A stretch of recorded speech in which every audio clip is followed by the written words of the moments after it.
Lima. Katag. Katong small. Gamara maka nagkalipay dam. What's it? Unom ra ba dai unom? Manok, dili na pwede imahan yung manok.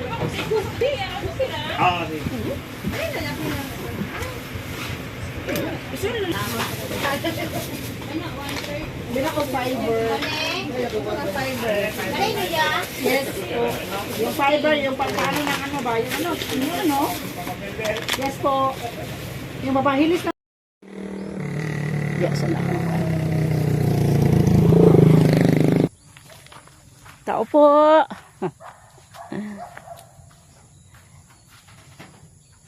Live. Ay. Hindi mo dayon. Dayon na. Sa kaayo. Okay ra oy.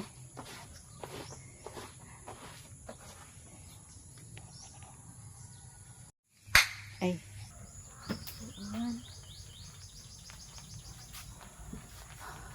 Ano pamumuhay niya dito, Lev? Nani lang. Kumbana magpanday. Panday ang asawa mo.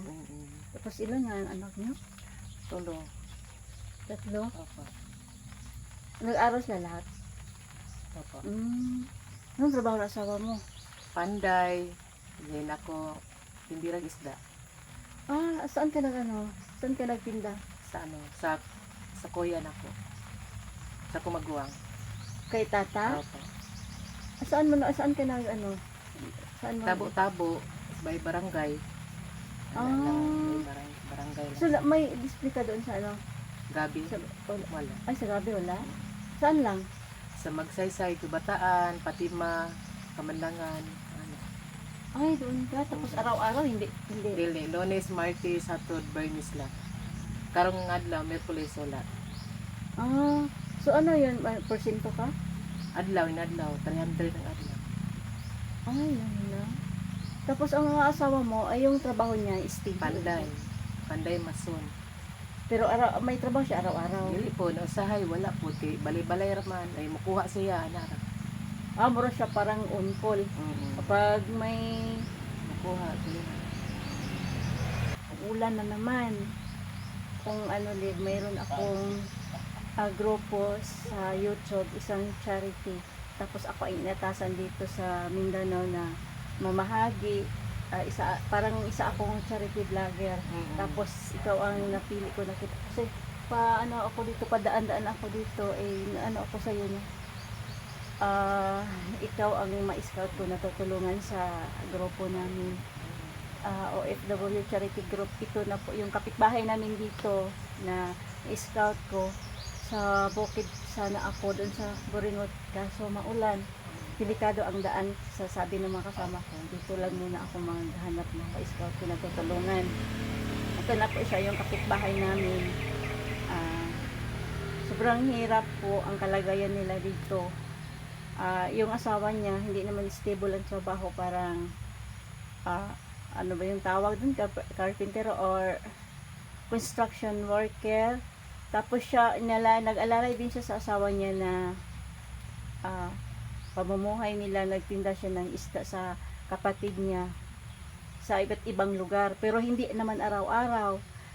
Parang ang sahod niya 300 ang araw. Hindi naman araw-araw. Sa isang linggo, ilang araw ka makaano? Tuluran. Katulog. Sa isang linggo, 3 araw lang. Tapos 300, okay na yun. Pang ano, Pang bata. pang ano sa baon sa mga batang nag-aaral. Tsaka ano nila, pang ulam. Diba, may libre naman sa ano, no? Makalibre kayo ng ulam sa Tagaan isda. man. Bigyan kayo ni tata. Tapos siya naman, hindi na siya nag ano, no? Hindi siya, wala siyang ano doon sa stall sa, dyan sa barangay, sa Tapo. Wala siya sa gabi, hindi ang gibiyaan. Ngita sa may area mo nang magsaysay gahapon. Hindi siya magsaysay. Dakan mo dahil matinda diha. Oo. Dahil isda ay So sa magsaysay, siyara. ay, Kamera. ganun siya, kayo lang.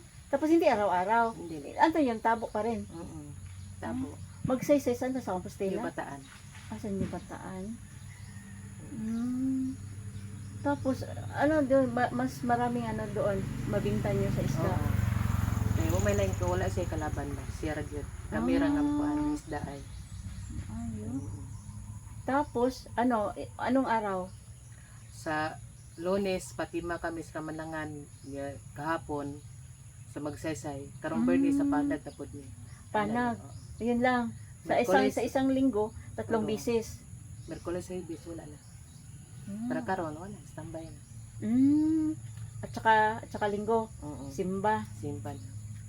Sa isang linggo, 3 bisis lang kayo makabinta ng isda.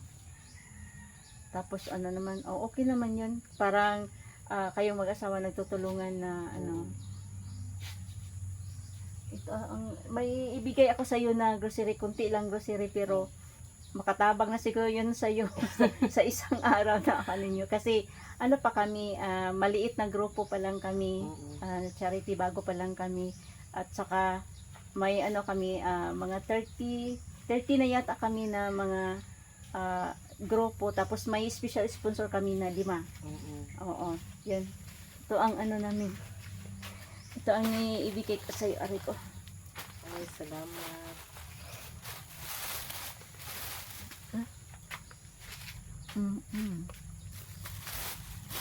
Ito may ako dito, may gatas, may kape at saka Milo.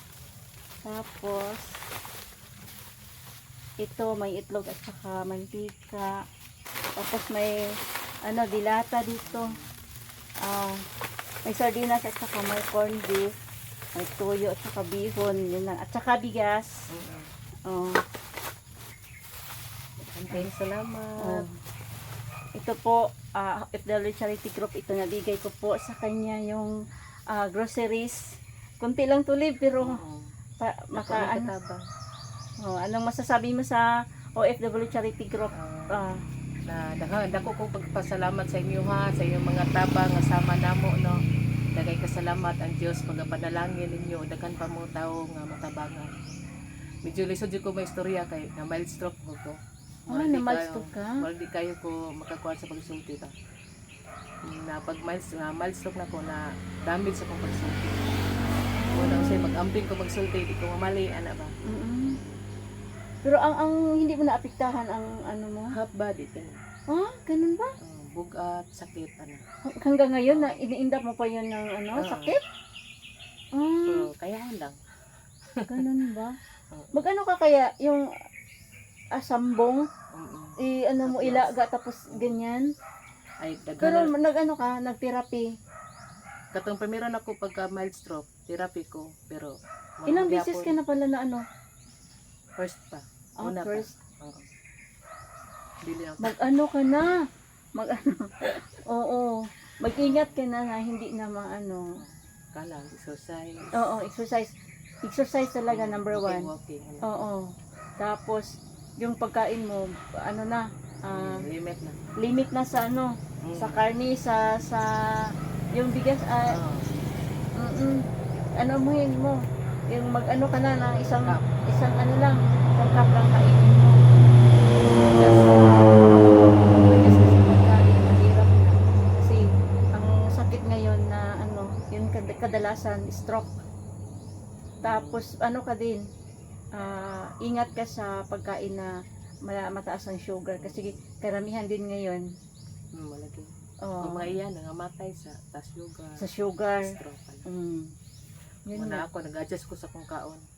Adjust Ida ko, ko sa una, 100 kape na happy to 100 ang kilos. Niya, karon 100 kilos ka.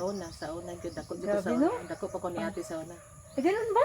Mas malaki ka kaysa ano? Ging sa Ah, niya, nag-adjust na. Sa amping bata pa mo ko mga anak na. noon ikaw po, bata ka pa rin. Tapos 36. ganyan, ilang taon ka pa? 35 ko na mild stroke. Kaya 1 year naman ko gikan pag-stroke ako. Oo, ang bata-bata pa. Kadalasan nga yung sa mga ano, yung may edad na. Pero sa'yo, hindi pa talaga pwede na ma-stroke ka kasi ang bata-bata mo pa. Pero pag ganyan na bata ka pa na na-stroke, maagapan pa. Lalo na ano mo, may i-massage mo. Tapos yung therapy. Hirap. Tapos exercise talaga. Bawasan mo yung kain. Pwede naman kakain ng karne pero siguro sa isang linggo, isang bisis lang. Hadlok na. Isda lang gigikaon ako sa gulay. Mabuti naman pag ganyan. Hadlok Isda na ako lang, tayo. saka gulay. Yung anak ko, gagmay pa ko mga anak ba? Luoy pagbiyaan. Ilan pang taon ang panganay mo? Anpa, 14, grade 14. Tapos yung pangatlo, 8, grade 5.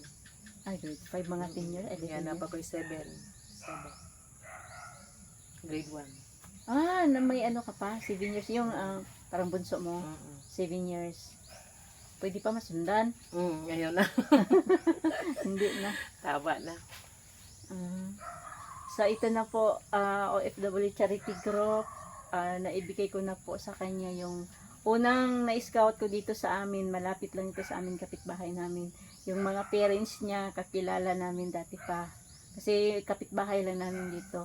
Tsaka dinadaanan ko siya, nakikita ko siya dito. Pero ano ko muna, pinagpaliban ko muna sana ito.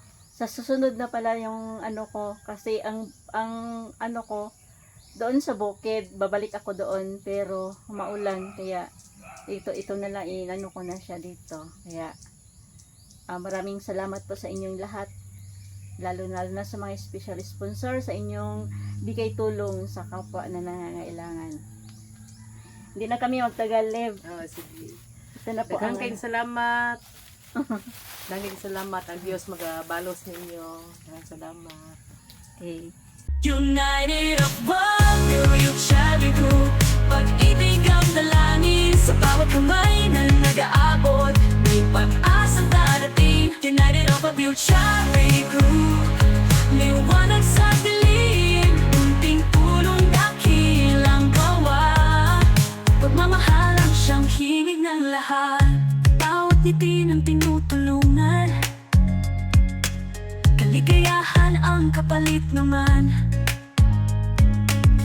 Di hadlang ang layo't distansya. Pagmamahal ay walang hangganan.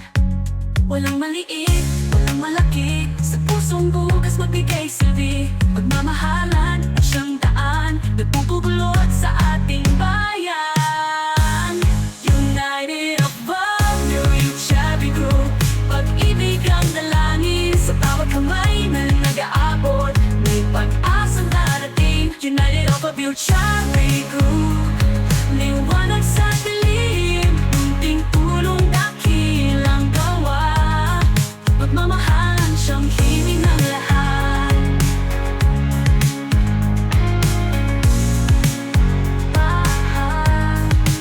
Sama-sama tayong magsilbi. Puso'y bukas, walang hinihintay na ganti. Sa munting paraan, sa bawat hakbang. Pagmamahal ang ating ilaw at gabay. United of Value, Youth Charity Group. Pag-ibig ang dalangin sa bawat kamay na nag-aabot. May pag-asang darating. United of Youth Charity Group. Liwanag sa dilim, munting tulong dapat